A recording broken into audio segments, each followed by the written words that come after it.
আবু তালেব বলতে লাগলো, ভাতিজা, চতুর্দিক দিয়ে বেঈমানেরা, কাফের, বিভিন্ন দেবদেবীর পূজারীরা সবাই বলতে লাগলো, তুমি যদি এই দাওয়াতের পিছনে উদ্দেশ্য থাকে, তিনটা কথা বলছি, যদি উদ্দেশ্য থাকে তাহলে তোমাকে তারা ক্ষমতার মালিক বানাইয়া দিবে, না হয় অর্থ সম্পদ দিয়ে দিবে, না হয় সুন্দরী নারী দিয়ে দিবে।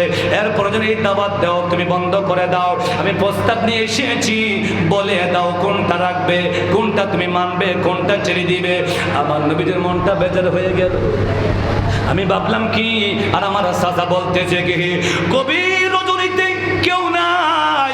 আবু তালিব যখন প্রস্তাব দিল, আমার নবী এক বাক্যে বলতে লাগলেন, চাচাজি শুনে নেন, লাওয়াদাতিশ শামসু আলা ইয়ামিনি, আকাশের চাঁদ যদি আমি মুহাম্মাদের ডান হাতের মধ্যে এনে দাও, আকাশের চন্দ্র যদি আমি মুহাম্মাদের বাম হাতের মধ্যে এনে দাও, এরপর আল্লাহর দ্বীনের দাওয়াত দেওয়া বন্ধ হবে না।